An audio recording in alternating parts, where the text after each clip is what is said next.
Welcome to the Find Your Voice, Change Your Life podcast with psychologist Dr. Doreen Downing.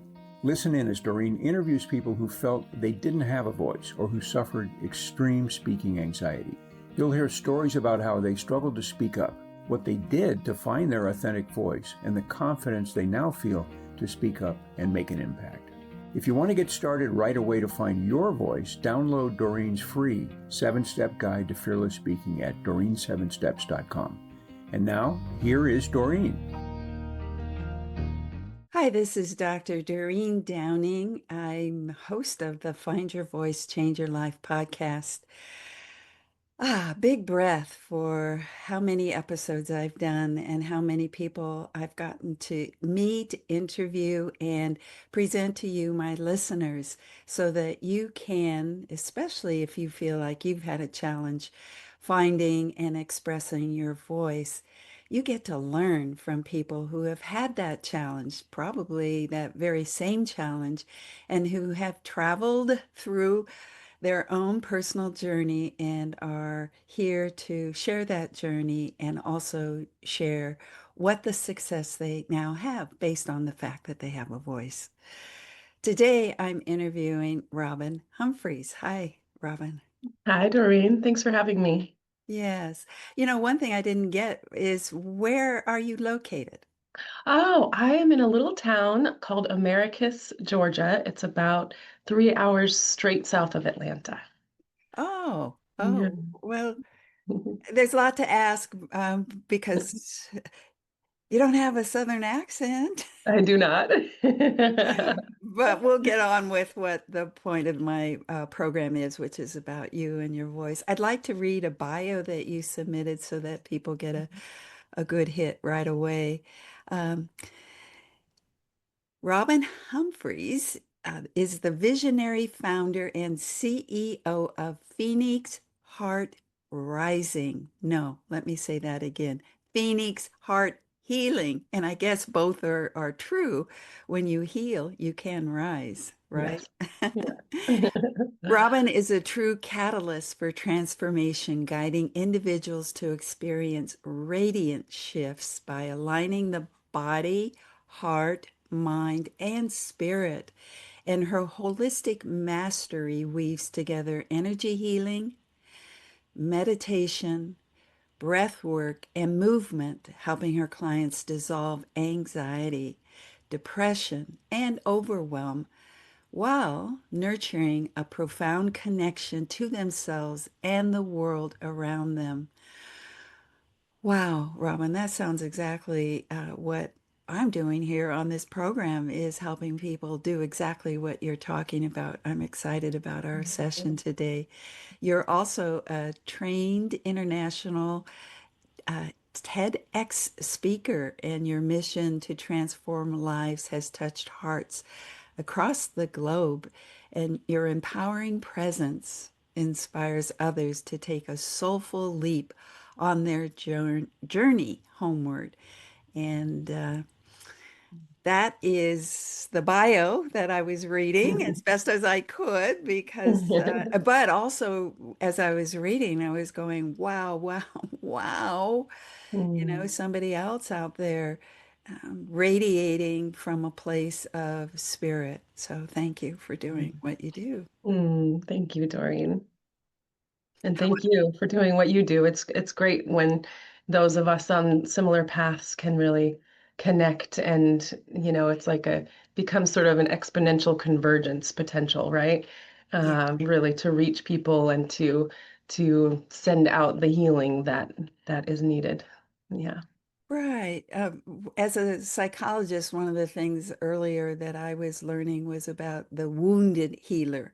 And I would Mm, say that uh, if those of us who really go deep enough and do the healing in such a way that then we have paths, we have answers, we have our own life experience that makes us believe that it's possible, number one, but also have tools and can yeah. guide.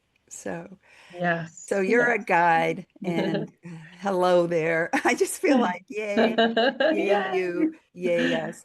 So, speaking of your own life experience, that's partly what we do here first is to say, well, you aren't always the guide. Well, That's right. but I just caught myself. Maybe you were put in this world to be a guide, I after do all. believe that. I do believe that. And also, thanks to the guidance of many others along the way, am I here in this position today, right? And I think that's true for Yeah. all of us. We are interdependent beings, and we all need to learn from the wisdom and the experiences of those who have walked the path before us.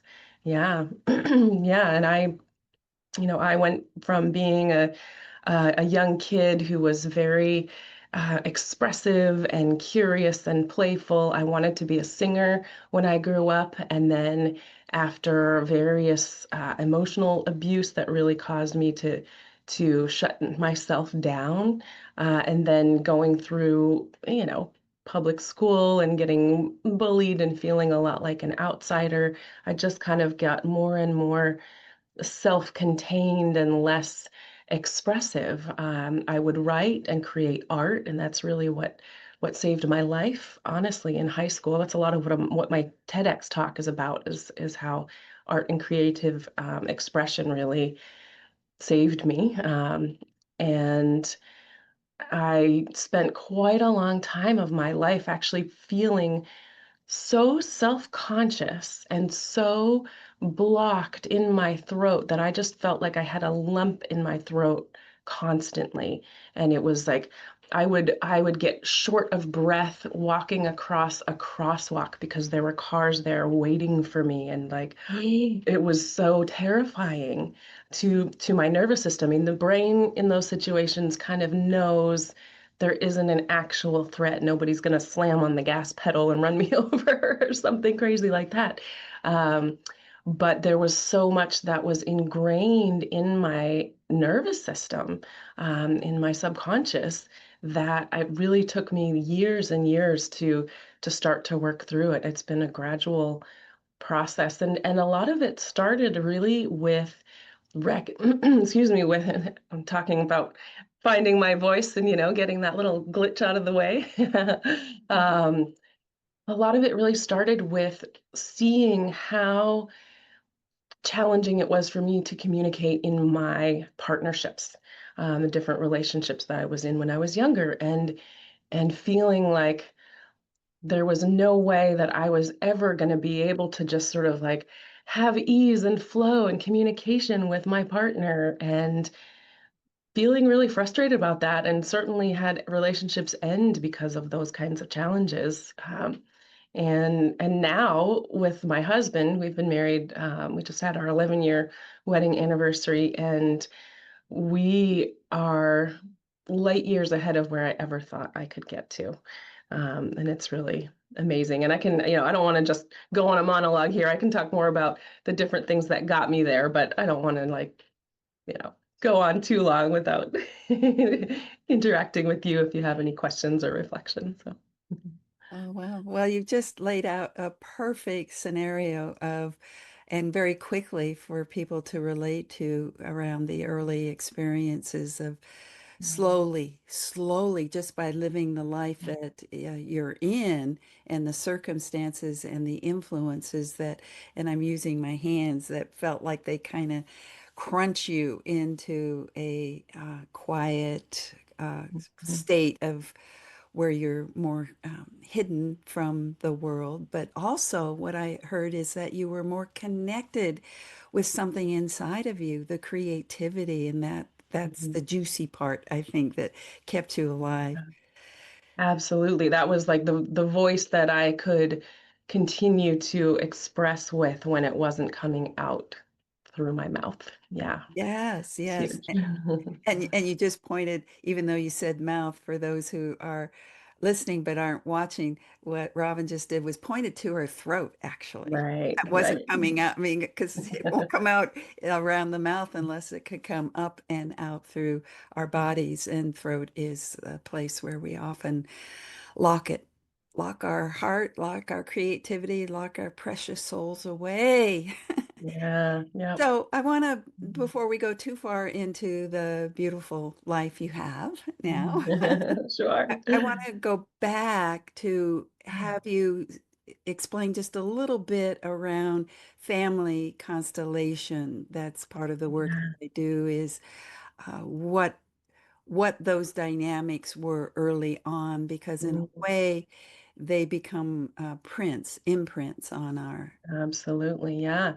Yeah. And I love that. I love that inquiry because you're right that that's foundational for most of us, what's happening in our families when we're young, right? Um, yeah, so where do I want to start?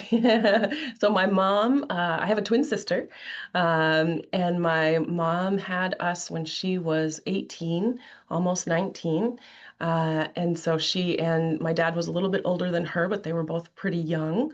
And pretty early on, and even during her pregnancy, he started to go in and out of the picture and not really able to step up into responsibility, as a new dad. And she ended up being alone with us quite a lot, and sometimes even not knowing when he might be back with the only car and things like that.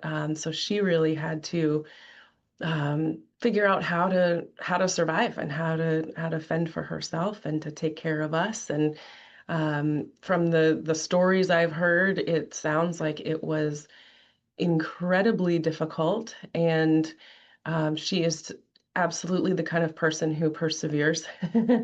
um, I consider her to be one of my role models.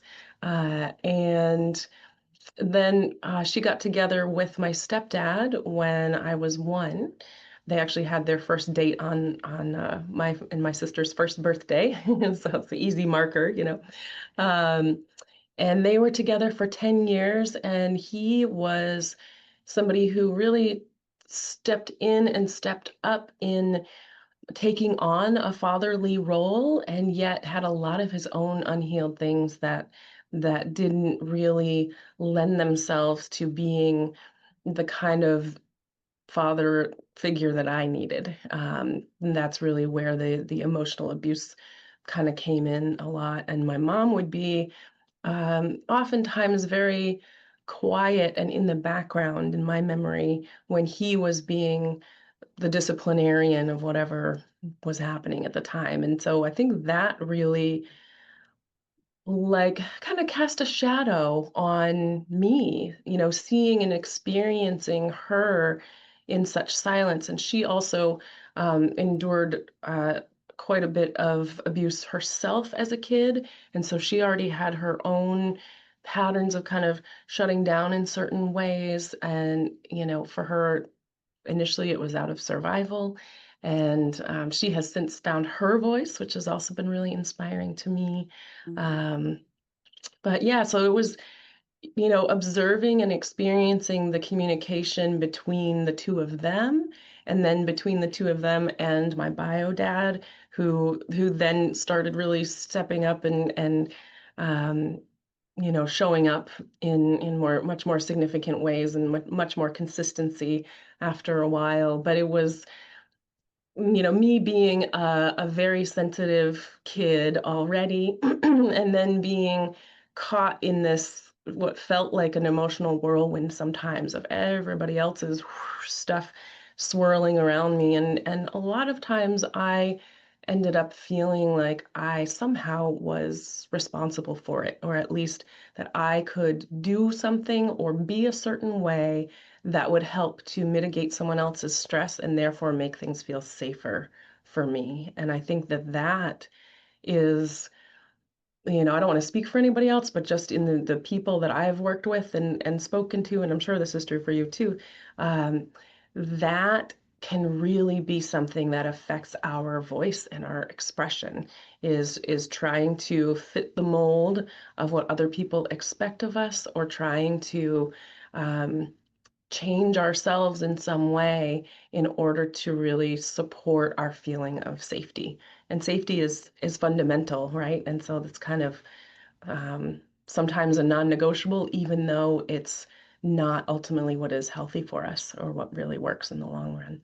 So then the process is learning how to unravel and unwind all those layers once we finally realize later, like, wow, look at what has happened to me as a result of what I've been through, and now how do I want to take power back from those situations? How do I want to empower myself to actually utilize all my gifts and not stay shut down? But Mhm. easier said than done, you know. It's what you say, there comes a time when you realize, which we'll get to in just a bit, but Mhm. the word power just struck me because what you were Mhm. talking about also is saying, I have some power in this situation because look at how it's happening and I've Mhm. caused it. Now, how can I change it? But that isn't really power. It's out of reactivity and fear and survival. And in a way, it's like us trying to find our strength to be in that chaotic environment that you just talked about. Right. Well, Yeah. great, thank you. And then you moved out into school because you said that that was earlier.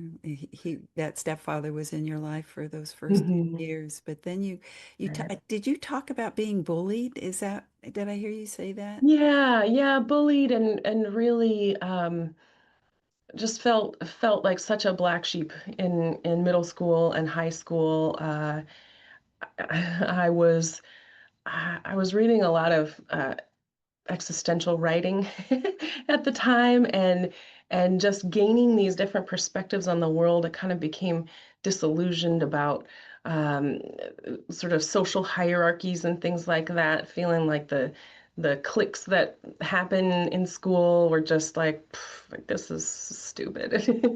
That's how I felt at the time, and so I really had a hard time relating to people, and then they had a hard time relating to me too. And as that was all happening, I was getting further and further into deep depression, suicidal depression, really. In high And so, school? yeah, Ooh, yeah, teenager. Oh, yeah, yeah. And that's why I say literally art and writing poetry saved my life. Like if I had not had those outlets, then I probably wouldn't be here. yeah. Yeah, yeah. Well, that's just, I have to pause and take a big breath Mhm, there mhm, to have the sense of how severe the existence was for you, mhm. the struggle. And Yeah. yet I also am so amazed that life gives you something like that creative spirit. Yeah. Yeah. Mhm. So both, and it feels like both, yeah, feels like both are lessons for you to take further into your life. Mhm. The Yeah. trauma and the natural beauty that's inside of you. Yeah. I couldn't have said it better. Thank you. Yeah. Yeah. Mm. And I just love your invitation. I feel like, people listening or watching might also want to take a moment for a breath, just to any resonant sort of heaviness that listeners might be experiencing and hearing the story, or, just kind of. Yeah, yeah. And obviously, in some cases, hey, folks out there, if you're relating, what you saw Robin and I do is just pause and Yeah. just wrap our arms around that moment, Yeah. embrace the struggle that happened years and years ago. And that's partly what healing is about, is that we went, oh, or I did, and I listened to Robin and I went, oh, and it just caught my breath and I had to go to my heart and I even put my hand on my heart, I think, Yeah. Yeah. naturally, and felt that there was a moment. So if you're listening and something like this is either current or you have a history where there's been some deep depression, just take yourself and wrap your heart around, because this is part of what Robin's work is about, is heart healing. So Yeah. wrapping your heart around yourself and your moment, your life moments. Yeah. Oh, I love that. Yeah. Absolutely. So journeying on, big breath going forward. Let's, yeah, journeying on, what comes next about your story? Yeah. So let's see. So high school got through that, like, just barely some days, but made it through out the other side. And I ended up, not too long after that, I ended up working in a small chiropractic clinic in the town where I grew up in Western Massachusetts. That's the accent, just to circle back to. You're like, you don't have a Southern accent. That's why. Uh, so I worked at this chiropractic office and was there while witnessing and experiencing it grow and grow into this really great combination of holistic modalities. And early on there, I had a slip and fall injury outside of the office, just on the sidewalk. It was a snowy, icy winter Massachusetts day, and I was running out to my boss's car to grab his wallet, which was not unusual, but I slipped on the ice that was underneath the snow and got a pretty bad back injury, which resulted in about 2 years of chronic pain, actually, that was kind of undiagnosable. And I was an independent contractor at the time, and so I did not have health insurance or anything like that. And I sort of tried to talk to my boss about helping out because I had to get x-rays. I ended up getting an MRI, needing all these different things, and basically was told that I needed to talk to the university whose property we were on because he was renting the building from the university in town, and that he wasn't going to help out at all. And I, because of where I was at the time and still learning how to reclaim my voice and use my voice, I just kind of let that go and sucked it up and developed a lot of resentment around it. That's probably part of the chronic pain that I experienced. Um, and just like went into debt with the hospital for the diagnostic imaging and just paid that off slowly over time, and didn't pursue what, in retrospect, the me now is like, would have done it differently for sure. And it's a great learning opportunity, right? And to be able to reflect now too on that and be like, wow, yeah, I was really in a place where that was still so stuck. Not being able to advocate for myself and speak up for myself. So I worked at that office for a total of about 7 years. And at the end, I spoke to my boss, and that was a moment where that was kind of a pivotal moment for me in finding my voice. Is as I already knew I was on my way out. I was going off to college, to art school in Boston that I had been picturing and visioning for years. And I really spoke with him very plainly and candidly to advocate for the rest of the employees that I was leaving behind, that they needed to be on, official employee status, no 1099s anymore, and that people needed health insurance. And he actually implemented various changes to get everything above board as a result of that. So I felt really proud of that walking out the door. And then that kind of the energy of that, I feel like carried me, into my art school experience, which is all about all different various forms of self-expression, not just creative, but sometimes with the voice and with the body and things like that. Yeah. Uh-huh. Well, we're traveling along your life. We are. journey. And I'm going to take a quick break before we come back and hear about, well, when did you wake up to this kind of Mhm. life that you have now found yourself in and created, and also help others find the strength within to be more fully who they are. We'll be back in just one moment. If you want to get started right away to find your voice, download Doreen's free 7-step guide to fearless speaking at doreen7steps.com.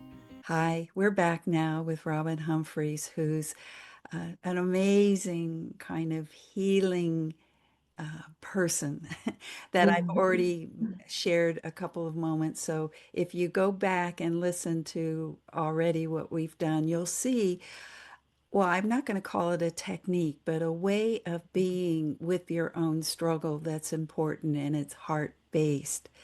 So we're going further in Robin's life and her finding her voice. So what would you say then next, Robin? What about finding your voice and becoming more aware and more about who you are today and how that's Mhm. connected? Yeah, yeah. Um, Well, so I had, just gone off to art school and really being surrounded by lots of curious, creative people is so fueling and inspiring. That's just the environment was really supportive. And one thing I will say too about the chiropractic office where I worked, that I was just speaking about a moment ago before the break. Was that being exposed to the different healing modalities that were available there and how they all worked in combination with each other. Patients would go from massage to chiropractic to Pilates, or so, just as one example. And that really was kind of part of my first introduction to the healing path. And that was just sort of I don't know, a little blink, if you will, because then I went off to art school and did all of that. But I also met some amazing people. I have a lot of synchronicities that happen in my life, and so there's friendship connections that get made that were people from Boston that were also connected with people that I knew in Western Massachusetts, where I was coming from. Anyway, um, and these were people who were dancers and singers and performers and fire jugglers and drummers and all these amazing ways of expressing yourself. And I remember attending these different like musical shows and festivals and gatherings and things, and feeling oftentimes so self-conscious. Took me a long time to even like step on the dance floor or be like, can I sit down and try out this drum? Because I really, my hands were like, I gotta do it. And then a big part of the rest of me was like, oh, and just being in this environment of people who felt so accepting and who were varying, from my perspective, varying levels of creatively free and expressively free, and feeling for myself where I was at the time. But there was this deep yearning to let myself out, and feeling like I had this cushion of support through that sense of community, like that if I danced and felt really awkward, or I tripped on myself and fell over, nobody was going to laugh. Somebody would help me up and make sure I was okay, and that sort of thing. And that never happened.